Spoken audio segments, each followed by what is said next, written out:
phrase. We're doing a crap job of managing companies. Investors don't want the kind of results that they tell us they want by the way they act.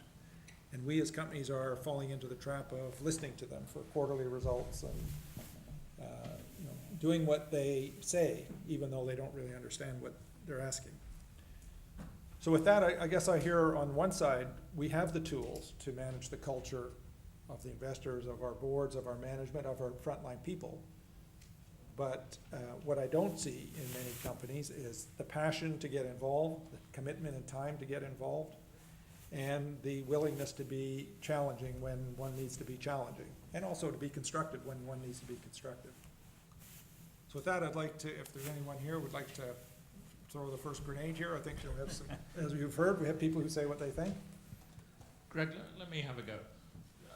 Who, I mean, if I listen to Raj and Jim in particular,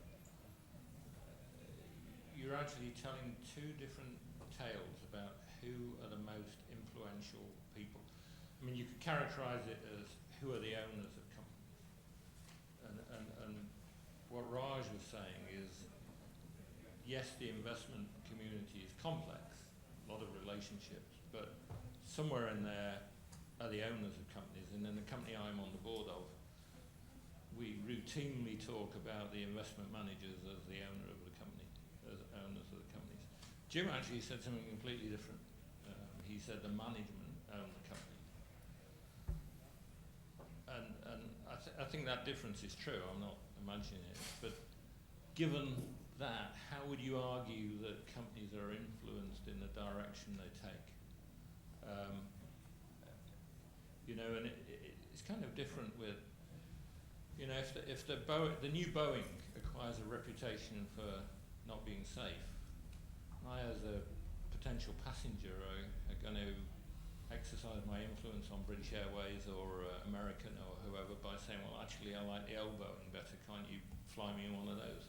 That doesn't exist in our industry. So it's a long way of asking, who gets our industry to change direction, assuming that we agree that it needs to?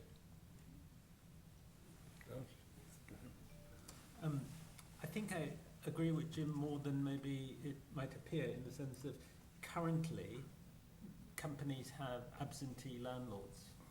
They have no real stewardship, ownership function coming from the... So I'm talking about listed companies. Just technically, those companies are owned by those investors. That's just a legal fact.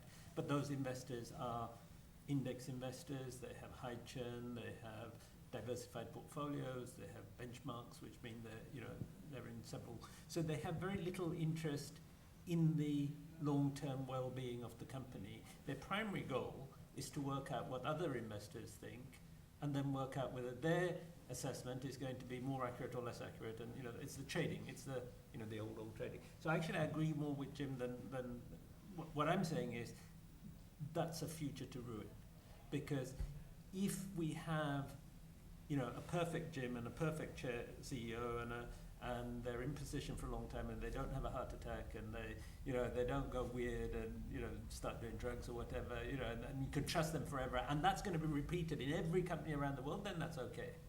Ain't gonna happen. Yeah, but as you implied, a lot of people arrive at and I don't want to talk about Jim and I's mutual former employer, or Greg, Jim and I's mutual, but people don't necessarily arrive at the role of CEO in such a company because they're great at managing the external world. They arrive at being CEO for all sorts of other reasons. Jim, sorry. I think the structure of share ownership in the UK is somewhat different than it is in North America, in that the retail ownership is way higher, and the churning and so on is much more a fact of life.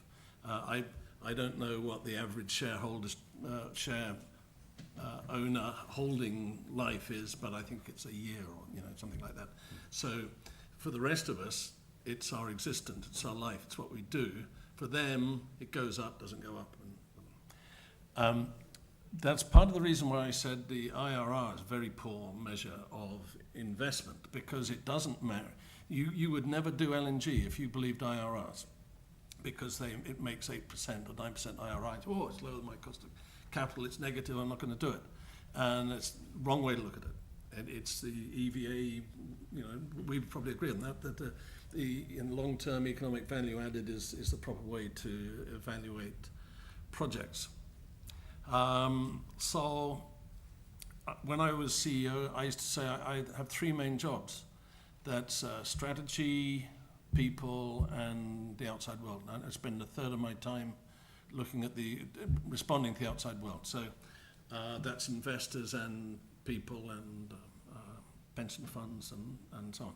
So I think you do get pretty strong feedback on whether they're doing right or wrong. But of all I know I sort of disagree a little bit here with Raj that of your one function as a company is to make money. You don't make money, you're out. You can, if you do make money, then you can do other good things. If you don't make money, you're out. I'd also, while I'm talking, capital, the benefit, I thought you might like this, Raj, that it's about like Shiva-esque. The benefit of capitalism is creative destruction, right? Things that are bad get trashed. And aside if you have a big bank. well, it's a separate conversation. Yeah, they should go as well. But so I think capitalism good, and I think the oil companies will, you tell us the rules and we'll make money. That's what I think. And as Brian was saying, it involves getting the best people you can and making the best judgments you can and so on. That doesn't really answer your thing. David, I think, was your question, who is responsible for driving change? Yeah, assuming, and it's not that, there are plenty of people in the oil industry who would say we don't need to change. Sure. I think. But let's assume that we do need to change in some way. Yeah. Who prods us into doing that? Well, I have a slightly different view, as you might expect, which is that the things that Jim and Raj are talking about, for me, set the conditions, the context for action.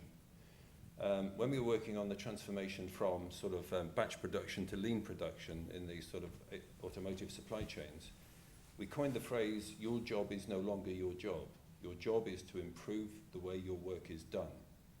Under those conditions, it's each one of us drives change within the limits of our own responsibility and the resources allocated to us.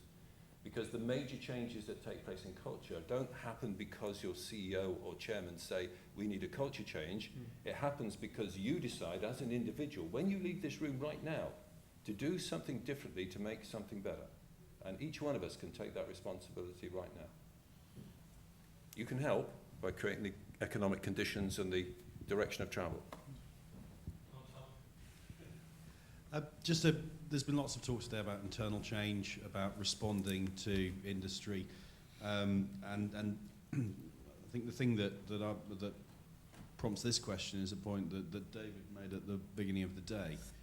If people who are investing are voting with their feet and are not investing in the aim, is the industry as we know it now in a position to resist, say, the external threat of maybe more BRIC, so Brazil, Russia, India, China, drilling and service companies, basically moving into a market when they are, relatively speaking, slightly younger, more hungry, less risk bound, less legislation bound? I mean, what's the panel's view on external threat to how we want the industry to be from these growing BRIC players?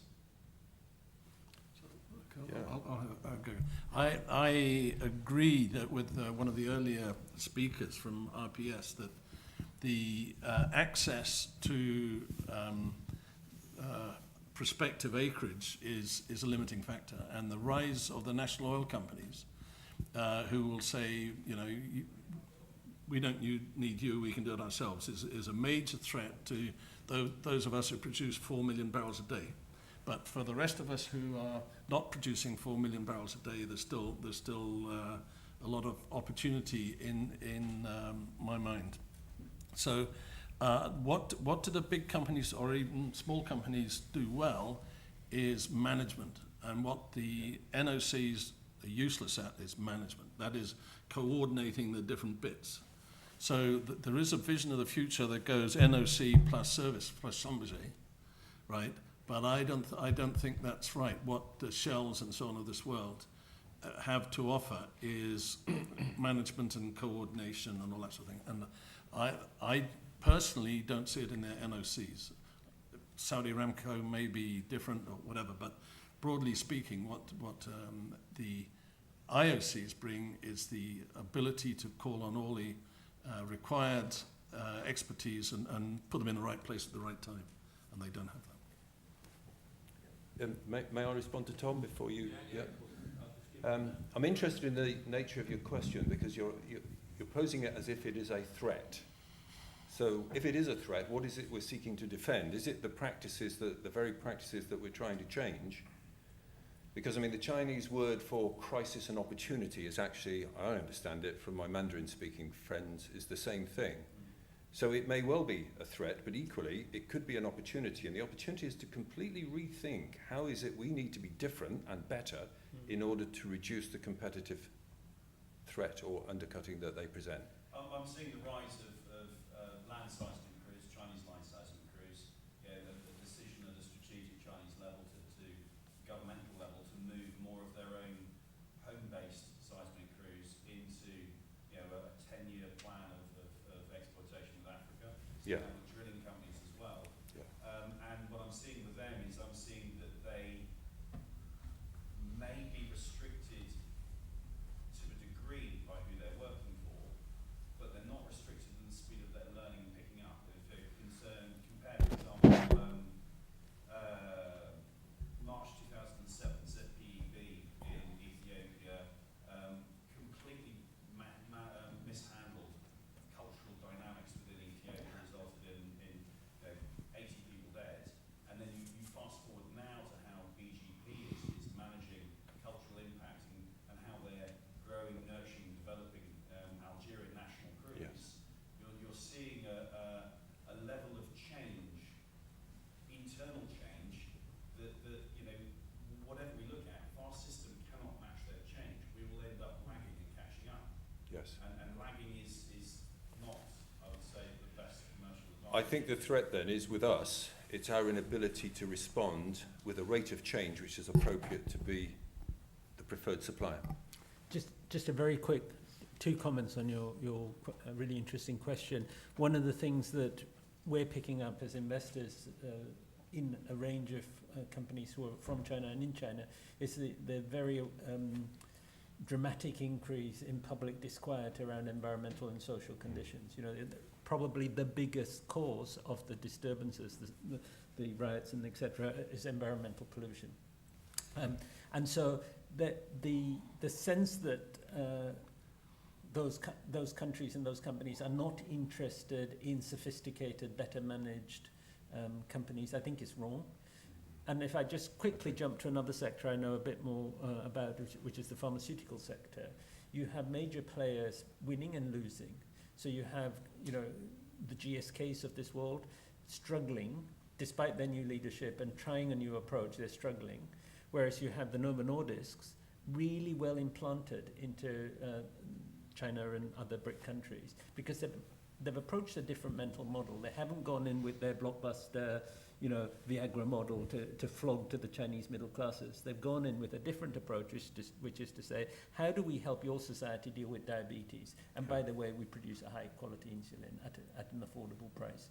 So generics could have been a really big threat. And then there's a kind of a sort of analogy there. It depends on the quality of strategy and management.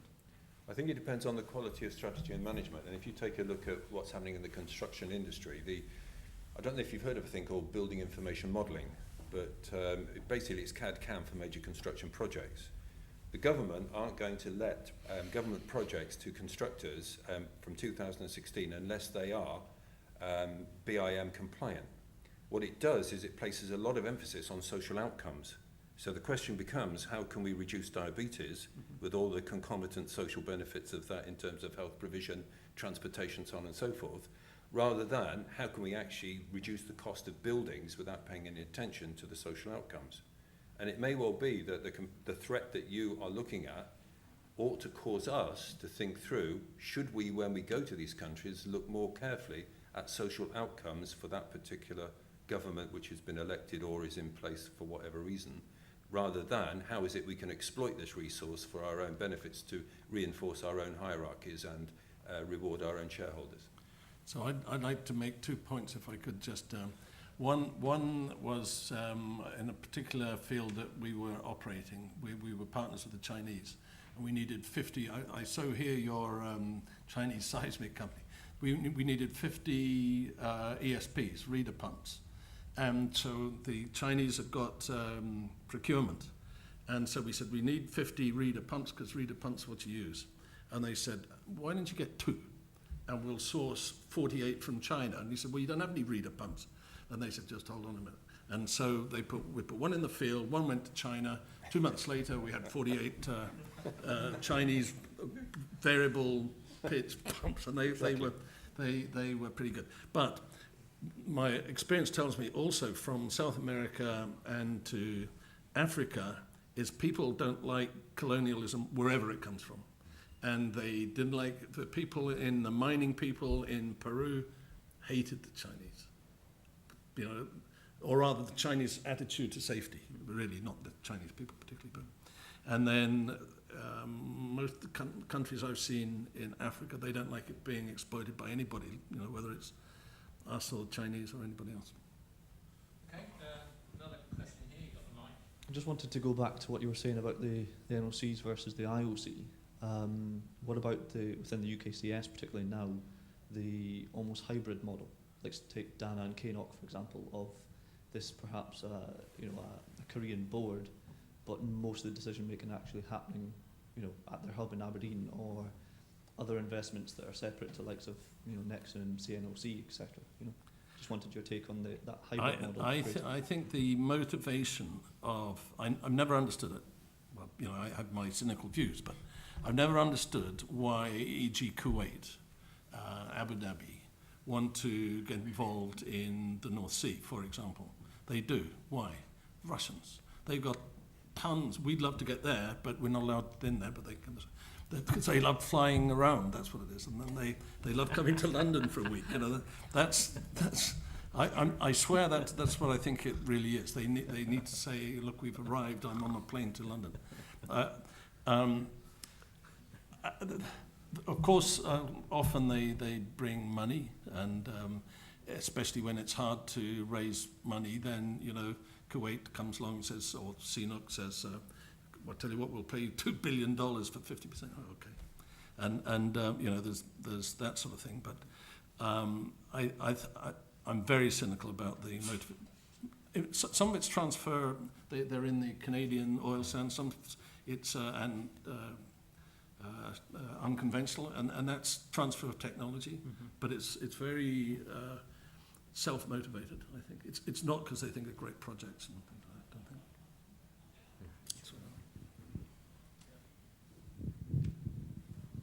don't think. I don't want to hold the microphone, but I want to actually push you on the need for change question, because the company I'm involved in is very involved in Africa, and then therefore you get visits from very earnest university folk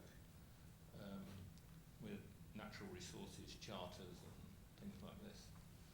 One of the questions that they find very uncomfortable is how many US companies have signed up to this, and in particular have Exxon. And one of the things you notice about Exxon, and you kind of read this annually, is that annually their company-wide rate of return on capital is way ahead of anybody else. Sort of, let's say they're 30% on whatever the metric is, and then next you have Chevron, Total, and BP, and Shell, all of whom are about 15, and then you have some other unfortunates about 5 or 10. I don't have a lot to do with Exxon now, but 10 years ago when I did, they would say, well, gee, David, John D. Rockefeller wrote it all down in 1910, and that's just what we're doing. No need to change, you know. And there was an image that one of Jim and Greg and I's former bosses used to promote of 2 or 3 super tankers sort of of in line, firing shells at one another. And there was this big, huge blue supertanker about 500 miles ahead of the rest of us, twice the size, and just disappearing into the distance. And I just went, you know, there's a, do we really need to change mood amongst them? I mean, Jim, is that something you've ever seen, or am I just... Okay, I'd offer 2 comments. First of all, Exxon's only an oil company in passing. It's a money machine. They recycle money, they buy back their shares, they goose returns all the time. And basically, it's like the Brazilian, the Belgian army. It's a well-defended pension fund. But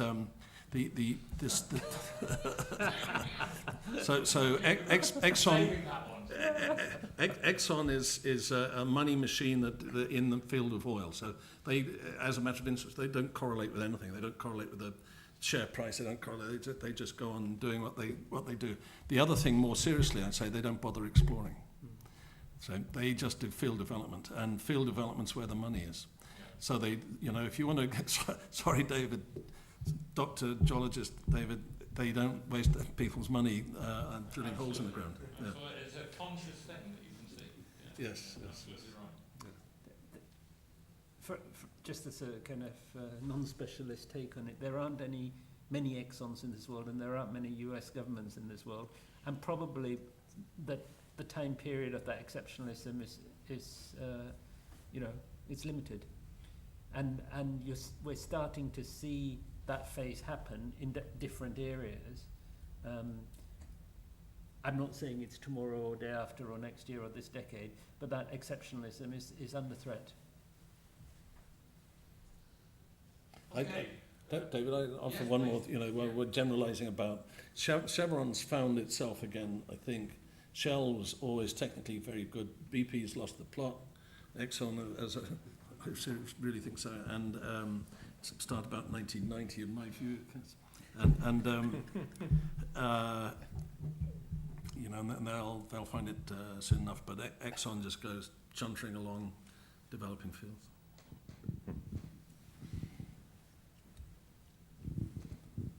Okay, I think I'd like to thank our speakers both this morning and this afternoon. We're going to have drinks in the library for those that like to stay around. Take a couple of things away. There's a lot of things that are changing in the industry. We either manage them or they're going to manage us. Whether you're in the development of shale gas or whether you're a deep water explorer and developer, there's a lot of uncertainty out there, and we're not doing, in my view, a good enough job of both understanding the uncertainties and managing the risks so that we get a better outcome than we've been getting.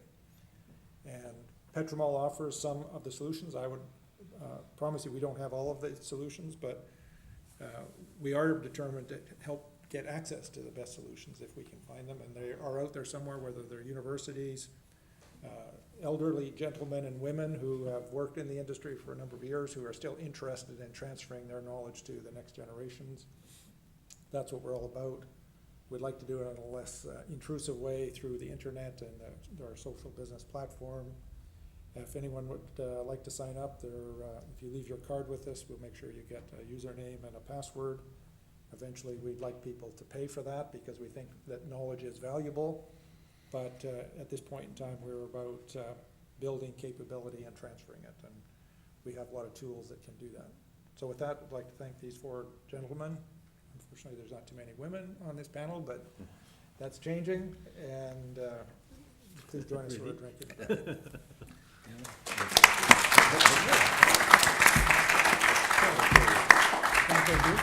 Have the sex change.